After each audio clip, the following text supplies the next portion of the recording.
খালি ফিরিয়ে দেব, কিছুই দিব না তার হাতে। এটা করতে আমাকে বড়ই লজ্জা লাগে। বড় লজ্জা লাগে মানে কি?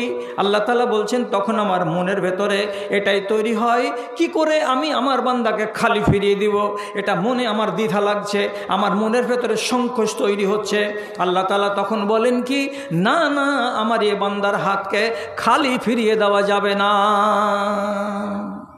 কি পেলাম? আল্লাহ তাআলা আপনার হাত দুখানে দেখে উঠে আছে, ভিক্ষার মতো করে আপনি তুলে আছেন হাত, তাকে দেখে আল্লাহকে কি লাগলো? লজ্জা লাগলো।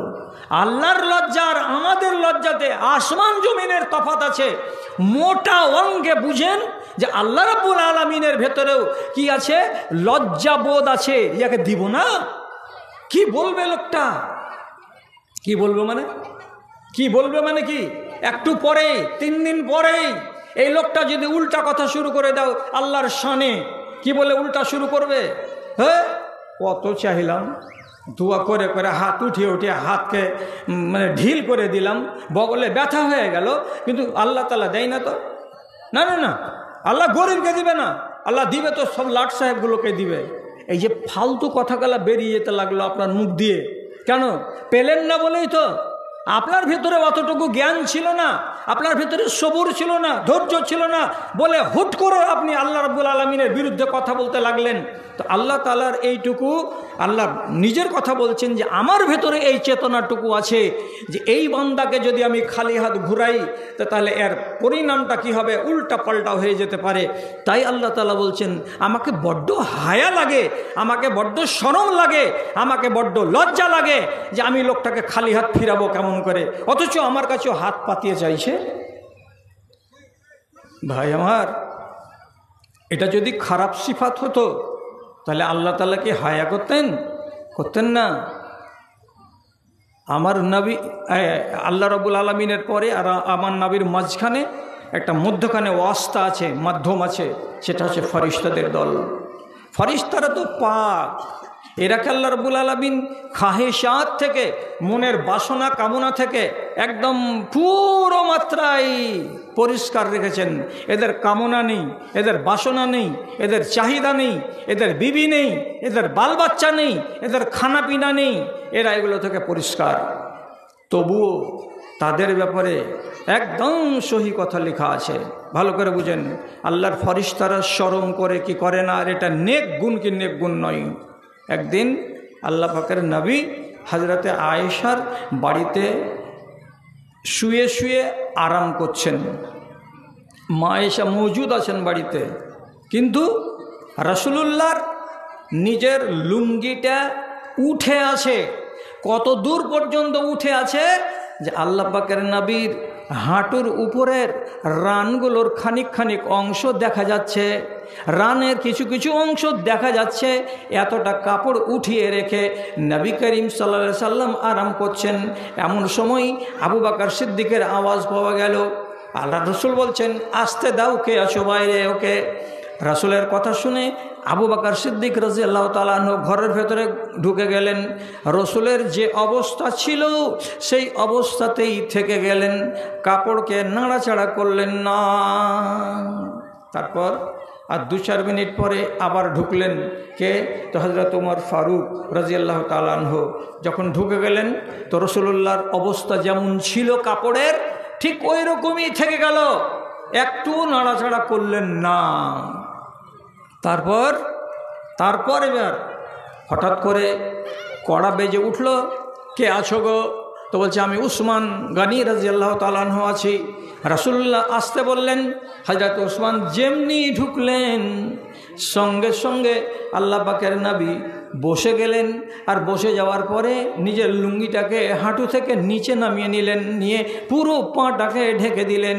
যখন এই দৃশ্যটা মা আয়েশা দেখতে পেলেন তখন আদবের সাথে নবীকে জিজ্ঞেস করে বলছেন, আমার আব্বা যখন বাড়িতে ঢুকলেন তখন আপনি হাঁটুটাকে খোলাই রেখে দিলেন, ঢাকলেন না। হযরত ওমর যখন বাড়ির ভেতরে ঢুকলেন তখন আপনার রানটাকে খোলা রেখেই দিলেন, ঢাকলেন না। এবং হযরত উসমান গনি যখন ঢুকলেন তখন তাড়াহুড়ো করে নিজের রানটাকে, নিজের হাঁটুর উপর কাপড়টাকে কেন আপনি ঢেকে নিলেন? কেন আপনি নিজেকে সোজা সাপটা করে নিলেন?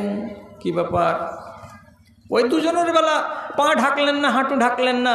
আর উসমান গনি যখন এলেন তখন আপনি তাড়াতাড়ি করে হাঁটুকে ঢাকছেন, রানকে ঢাকছেন, পাকে ঢাকছেন। এর মানেটা কি বুঝতে পারলাম না আমি। নবীজি কি বলছেন? আয়েশাকে জবাব দিয়ে বলছেন, কাইফা লা আস্তাহি মিন রাজুলিন ইয়াস্তাহি মিনহুল মালায়েকা। ও আয়েশা শুনো, আমি কি করে ওই মানুষটাকে দেখে শরম করব না? আমি এই লোকটাকে দেখে কেন শরম করব না? যেই লোকটাকে দেখতে গেলে আল্লাহর ফরিস্তারা ঝাঁকে ঝাঁকে আসে এবং শরম করে। আল্লাহর ফরিস্তারা লজ্জা করে কাকে দেখে? তো উসমান গনিকে দেখে। তো তাহলে যে মানুষটাকে দেখে আল্লাহর ফরিস্তারা শরম করে, ওই মানুষটাকে দেখে আমি নবী মুহাম্মদ কেন শরম করব না? এই জন্য উসমানের বেলায় শরম করে নিজের রানটাকে ঢেকে দিলাম, লুঙ্গিটাকে আমি নিচে নামিয়ে দিলাম।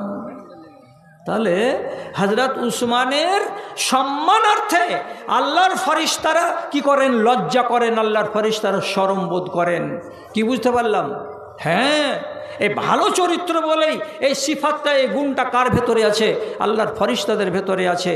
অন্য এক হাদিসে আছে, নবীজি একদিন রাতের বেলায় এতে গেলেন, বাকিতে গেলেন, কবরস্থানে। তো বাকি কবরস্থানে গেলেন, সেখানে গিয়ে দোয়া মাংলেন কবরবাসীদের জন্য। তো লম্বা চওড়া হাদিসের একটু শর্ট কথা বলি, শর্ট যেটুকু আমার নেওয়ার আজকের মতো সেটুকু এই, হযরত আয়েশা পিছনে পিছনে চলে গেছিলেন, দিয়ে দেখতে গেছিলেন যে রসুল্লাহ কি আমার বাড়ি বাদ দিয়ে অন্য কোনো বিবির বাড়ি চলে গেলেন নাকি। তো দেখছেন রসুল্লাহ এখানে দাঁড়িয়ে দাঁড়িয়ে দোয়া করছেন। তারপরে যখন রসুল বাড়ির দিকে রওনা হয়েছেন, তখন হযরত আয়েশাও বাড়ির দিকে রওনা হয়ে গেছেন। হাঁপতে হাঁপতে হাঁপতে হাঁপতে আয়েশা বাড়িতে ঢুকলেন, রসুল করিমও বাড়িতে ঢুকলেন। ঢোকার পরে তখন আয়েশা যেমনি এমনি করে জোরে জোরে হাঁটার কারণে হাঁপছেন। তখন রসুল্লাহ বলছেন, কি ব্যাপার, তুমি হাঁপছো কেন এত? তখন বলছে, না কিছু নাই, এমনি এমনি একটু এরকম করছে। তখন রাসূলুল্লাহ বললেন, খবরটা সত্য সত্য দিয়ে দাও, আর না যদি দিবা তো যে আমাকে খবর দেয় সে খবর দিয়েই দেবে, অতএব লুকিয়ে রাখিও না সত্যটা কি। তখন আম্মা আয়েশা বললেন, ব্যাপারটা এই, আপনাকে আমি চেক করার জন্য আপনার পিছনে পিছনে রওনা হয়েছিলাম কবরগাহ পর্যন্ত। আপনি যখন উল্টো পথে রওনা হলেন তখন আমিও দৌড়ে দৌড়ে বাড়ি এসেছি বলে আমার শ্বাসটা ফুলছিল, আমি হাঁপাচ্ছিলাম। তখন নবীজি বলছেন, জানি জিবরিল, কিছুক্ষণ আগে আমার কাছে জিবরিল এসেছিলেন, ও আনতে নাইমা, তুমি ঘরের ভেতরে, আনতে ওয়াজে আতুল সেয়াবাকে, তোমার ঘরের ভেতরে তুমি ছিলে, আমিও ছিলাম, কিন্তু তোমার গায়ে কাপড় ছিল না ভালোভাবে। নিধের অবস্থাতে মানুষের গায়ে ঠিকঠাক কাপড় থাকে না। তোমার মাথাটা খোলা ছিল, নিধের অবস্থায় তোমার পেট ফাঁকা ছিল, তোমার হাতগুলো খোলা খোলা ছিল। এই টাইমে হযরতে জিবরিল আমার কাছে এলেন, ঘরের ভেতরে চলে যেতেন, কিন্তু গেলেন না। কেন গেলেন না?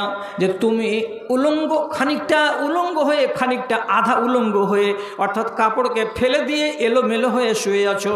আর এই রকম অবস্থায় যদি জিবরিল চলে যান মানুষের সকালে, আর তুমি যদি জানতে পারো, তাহলে তোমার ভেতরে একটা কেমন কেমন ভাব তৈরি হবে, আর তাতে তুমি লজ্জা পেয়ে যাবে বেশি বেশি মাত্রায়, যে আহারে একটা আলগা মানুষ আমাকে দেখে নিল, আমার শরীরটা তার নজরে পড়ে গেল। এই জন্য তোমাকে ঝামেলায় ফেলবে না, তোমাকে লজ্জায় ফেলবে না বলে হযরতে জিবরিল নিজে লজ্জা বোধ করলেন, করে বাড়ির বাইরে গেটের কাছে দাঁড়িয়ে থাকলেন, তোমার ঘরের ভেতরে ঢুকলেন না।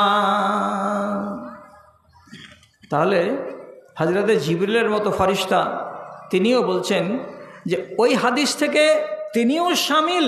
আবার এই হাদিস থেকে আলাদাভাবে জানা যাচ্ছে যে হযরতে জিবরিল আলাইহিস সালাতু ওয়াস সালাম তিনি এই মহৎ গুণে গুণান্বিত, তার ভেতরেও লজ্জা বোধ ছিল, আছে, এই নেক চরিত্র তার ভেতরে আছে। জি হ্যাঁ আমার ভাই জানেরা, কথাগুলোকে একটু মন দিয়ে শুনবেন। যদি কাম দেয় কোনো দিন যে এই লজ্জা থাকতে গেলে আমাদের উপকার কতটা হয় আর কতটা হয় না, সহি কথা বলছি আপনাকে। একদিন রাসূলুল্লাহর শালি বলেন না হয় 150 বলেন, যেটাই বলবেন, হযরত আয়েশার বড় বোন, তার নাম হচ্ছে আসমা রাদিয়াল্লাহু তাআলা আনহা। উনি উনার স্বামীর খেজুরের বাগান থেকে কিছু খেজুর পেড়ে নিয়ে আসছেন।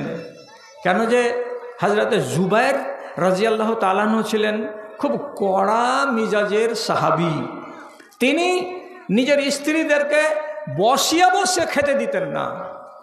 4টা স্ত্রী, কিন্তু কেউ যে বসে খাবে এরকম তার মিজাজে ছিল না। যাও খেজুর পেড়ে আনো, বাগানে খেজুর আছে, তো যাও